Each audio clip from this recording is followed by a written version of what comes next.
नमस्कार विद्यार्थी मित्रांनो, लक्षदीप या यूट्यूब चॅनलवर तुमच्या सर्वांचं सहर्ष स्वागत. पोलीस भरती आली आहे. पोलीस भरतीच्या अर्ज प्रक्रिया पण सुरू झाली आहे. पण यामध्ये स्कोरिंगचा विषय कोणता आहे?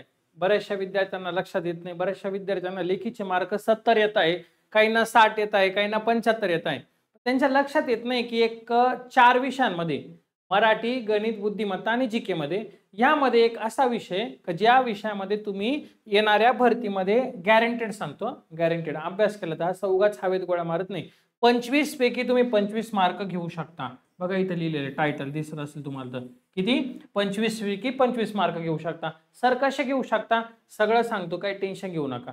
लक्षामध्ये ही बॅच आपली 19 रुपयाची. हे बरोबर पोस्टर आहे, एखाद्याला विश्वास बसत नाही पण ते खरंच आहे, त्याच्याबद्दल पण सांगेल. पण पहिले आता आपण तुम्हाला मार्क कसे मिळवायचे हे सांगतो. बघा मराठी व्याकरण आहे हा पोलीस भरतीला काही ठिकाणी 20 मार्काला येतो, काही ठिकाणी जिथं पॅटर्न आहे तिथं ठरलेलं आहे 25 मार्काला येतो. पण ज्या ठिकाणी 25 ला येणार तिथं तुम्ही 25 ला 25 घेऊ शकता.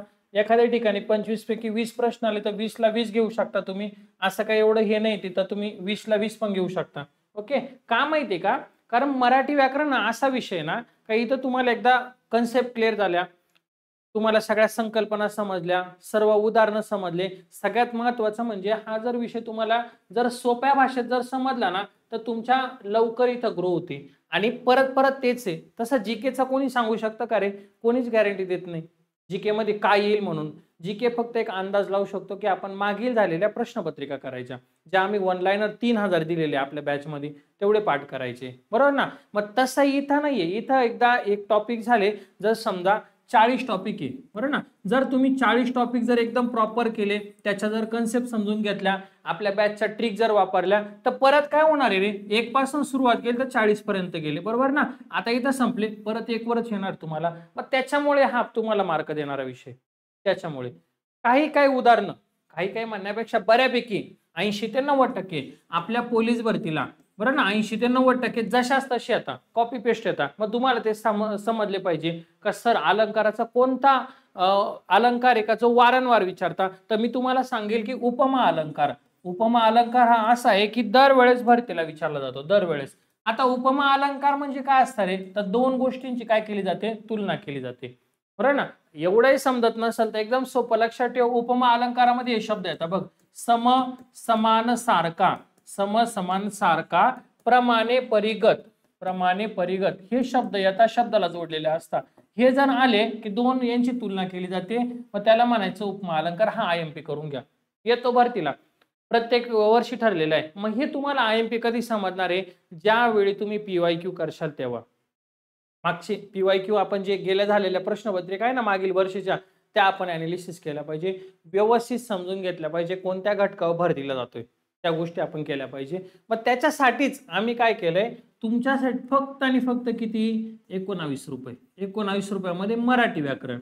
बरोबर ना? जे तुम्ही थंबनेल वगैरे बघितलं असेल ना ते बरोबर आहे. 19 रुपयामध्ये ते संपूर्ण शिकवलेले. बरं, सांगितल्याप्रमाणे कसं शिकवलंय? एकदम सोप्या भाषेमध्ये, जे तुम्हाला फर्स्ट रीडिंग मध्ये तुम्हाला समजेल. आणि आता जास्त लेक्चर करायचे नाही, जास्त मोठे पुस्तकही वाचू नका, वेळ पण नाहीये.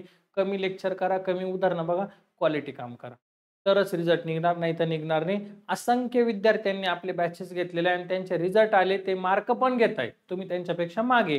त्यांना कव्हर करण्यासाठी बॅच करा, याचा तुम्हाला फायदा होईल. तुम्हाला वाटतंय तर आपल्या ॲपमध्ये जे पीवायक्यू बॅच आहे ती वाटतंय तर ती पण करू शकता तुम्ही. ती फक्त 99 रुपयाला आहे. तो तुमचा प्रश्न करायचा की नाही करायचा. ओके, अभ्यास कसा करायचा हे पण सांगतो. त्याच्या अगोदर हे ऐकून घ्या. काय करायचं? लक्षदीप अकॅडमीचे ॲप डाउनलोड करायचे प्ले स्टोअरला जाऊन, आणि त्या पोलीस भरतीच्या फोल्डरमध्ये एक मराठी व्याकरणाची बॅच आहे, ती बॅच परचेस करा. लगेच सुरू होती दुसऱ्या सेकंदामध्ये. आलं लक्षात? आणि जर काय अडचण असेल, समजत नाहीये, तर माझा नंबर घ्या. आता फक्त मला व्हॉट्सअपला मेसेज करा, कारण सध्याला आहे ना कंटिन्यू कॉल येत आहे मला. परत तुम्ही मला फोन करणार तर तुमचा फोन रिसिव्ह करायला नाही जमलं तर तुमच्या मनामध्ये काहीतरी गैरसमज येईल की आम्ही फोन करून पण सर उचलत नाहीये. व्हॉट्सअप मेसेज करा, 1001% रिप्लाय देणार म्हणजे देणार. ॲपची लिंक म्हणून तिथे हे करा. युट्यूबला व्हिडिओ बघितला, मी लगेच लिंक पाठवून देईल. ओके, आता पुढचा महत्वाचा प्रश्न, अभ्यास कसा करायचा मराठी व्याकरणाचा. हा, हे तुम्हाला समजलं पाहिजे. उगाच काहीतरी लॅबला गेला आणि बसला तिथं तर त्याचा उपयोग होणार का? नाही होणार. तर अभ्यास कसा करायचा? सगळ्यात पहिले काय करायचं? आपलं लेक्चर करा मराठी व्याकरणाचं. त्यानंतर लेक्चर नाही करायचं. एखादा विद्यार्थी ज्याला शक्य नाहीये किंवा ज्याला रेंज नाही, ज्याला बॅच नाहीये, त्या विद्यार्थ्यांनी काय करा, अभ्यास करताना एखादा विषय घ्या, म्हणजे मराठीतलाच एखादा टॉपिक म्हणूया आपण त्याला, तो टॉपिक तुम्ही वाचून घ्या.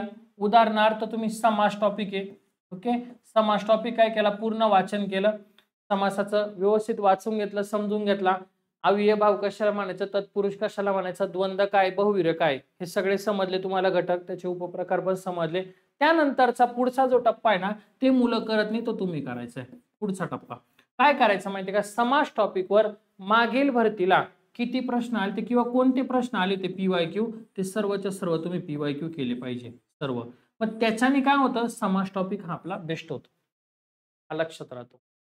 आणि दुसऱ्या दिवशी जेव्हा मला मराठी व्याकरणाचा अभ्यास करायचा आहे, त्यावेळी मी अगोदर काय करणार, तर ह्या टॉपिकला मी एकदा रिव्हिजन करेल, म्हणजे हा वाचून घेईल, मी फास्ट वाचेल. मला तत्पुरुष आज काही समजला नव्हता, मी उद्या परत आल्याला पहिले वाचून घेईल.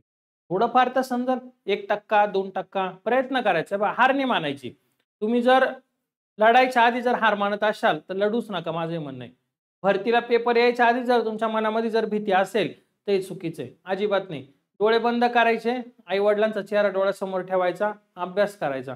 2 महिने करायचे, फक्त 2 महिने करायचे. नंतर तुम्हाला कोणीच म्हणणार नाही पुस्तक घे, नंतर भरतीची वाट पण पाहू नका, मी हे तुम्हाला सांगतोय, डायरेक्ट सांगतोय. आता जे करायचंय ना, आता करा तुम्ही. काही असं काही नसतं पहिली भरती दुसरी भरती माझा पहिलाच अटेम्प्ट आहे. तुम्हाला योग्य मार्गदर्शन मिळणं गरजेचं आहे, योग्य गाईडलाईन पाहिजे, तेव्हा तुम्ही ना तिथं जाऊ शकता तुमच्या यशापर्यंत. नाही तर तुम्हाला काय ना, एखादी एकदम डीप मधली बॅच करता तुम्ही, मी कोणत्याच बॅचला नाव ठेवत नाही, ते शिक्षक एकदम क्वालिटी असतात, त्यांचं काम एकदम चांगलं असतं, असं अजिबात नाही का नाही, पण ते त्या दर्जाचे म्हणजे ते वरच्या लेवलचे शिक्षक असतात. आणि तुम्ही ती बॅच करता, ती बॅच केल्याच्या नंतर तुम्हालाच बाउन्स होते, काय समजत नाही, भरतीला गेला येतच नाही. त्यापेक्षा स्पेशल करा, स्पेशल पोलीस भरतीचा माणूस आहे, स्पेशल शिकवतोय, त्याच्यामध्ये सगळ्या संकल्पना क्लिअर आहे, 8 वर्षाचा अनुभव आहे, सगळं माहिती काय येतं काय नाही येते. संपूर्ण पोलीस भरती पण आहे, पण सध्याला तुम्हाला ट्रायल घ्यायची तर ही करा. तर अशा पद्धतीने तुम्हाला काय करायचंय, तर रिव्हिजन पण करायचं या टॉपिकचं आणि मग पुढे निघायचंय. ओके, समजलं. यानंतर हे झालं, दररोजचे तुम्हाला 10 मिनिटं काढायचे, 10 ते 15 मिनिटं. हे जर तुम्ही 10 ते 15 मिनिटं 24 तासामधले मराठी व्याकरणाला जर काढले नाही, तर तुम्हाला 25 पैकी 25 येणार नाही, तुम्हाला 20 पेक्षा कमी गुण येतील. 20 पेक्षा कमी, हे डायरेक्ट सांगतोय तुम्हाला. तुम्ही कुठलाही पेपर घ्या, महाराष्ट्रातला कोणताही पेपर घ्या, त्या पेपरला शब्दसंग्रह आलेला आहे. मग या शब्दसंग्रहाला काय रे, काही लेक्चर आहे का, तर शब्दसंग्रहाला लेक्चर पेक्षा काय करायचं, दररोज 10 मिनिटं काय करायचं, तर याचं वाचन करायचं 10 ते 15 मिनिटं. जो शब्द तुम्हाला नवीन वाटतोय, जो शब्द तुम्हाला असा पाठच होत नाही, तो कुठेतरी लिहून ठेवा वहीमध्ये. सगळे नका लिहू, सगळे लिहायला भरती येऊन निघून जाईल, त्याच्यामुळे सगळे नाही लिहायचे, मोजकेच लिहायचे. तुम्हाला जे IMP वाटतं ते काहीतरी मोबाईलमध्ये फोटो काढा, ते करा. ओके, त्याच्यामध्ये शब्दसंग्रहामध्ये काय असतं तुम्हाला माहिती सर्वांना, समानार्थी, बरोबर ना, विरुद्धार्थी, वाक्यप्रचार, हे सगळं असतं. मग ह्या गोष्टी तुम्हाला अवलंब करायच्या आहे. मग तेव्हा कुठं जाऊन तुमचा स्कोर वाढणार आहे. PYQ करा, होतं, केल्याने होते, पण तुम्ही करतच नाहीये. तुम्ही आता त्या टेन्शन मध्ये कुठं फॉर्म भरू, काही पण असं विचार न करू. ज्या जिल्ह्यात फॉर्म भरणार आहे त्या जिल्ह्यामध्ये तुमची एक जागा असणार आहे.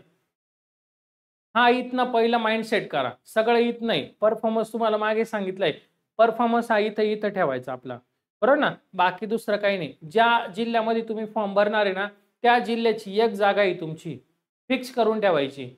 दिवस रात्र अभ्यास करा. पोलीस कोण होणार आहे ह्या वर्षी, तर ज्या विद्यार्थ्याचा पेपर चांगला आहे तोच विद्यार्थी काय होणार आहे, पोलीस होणार आहे.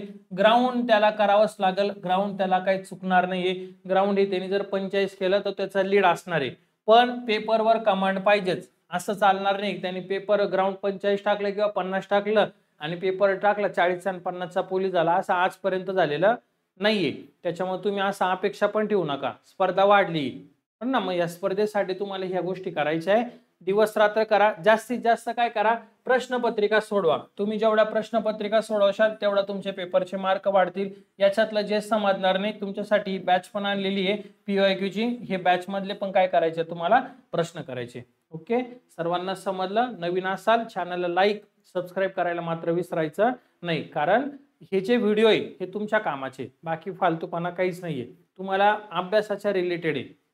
समजतंय का? आणि व्हिडिओ जास्तीत जास्त विद्यार्थ्यांपर्यंत कसा शेअर होईल एवढीच एक छोटीशी तुमच्याकडनं अपेक्षा ठेवतो, कारण आम्ही हे 19 रुपये म्हणजे एक प्रकारे ही जी बॅच आहे ही तुम्हाला फ्रीज देतो आम्ही, कारण का त्याच्यामध्ये आमचा मेंटेनन्स खर्चच निघतोय, बरोबर ना, त्यासाठी. ओके, लेक्चर आवडला असेल तर एकदा नक्की लाईक आणि सबस्क्राईब करा. आज एवढंच होतं, हेच सांगण्यासाठी आलो होतो. नेक्स्ट टाइम नवीन काहीतरी आपण घेऊन येऊ.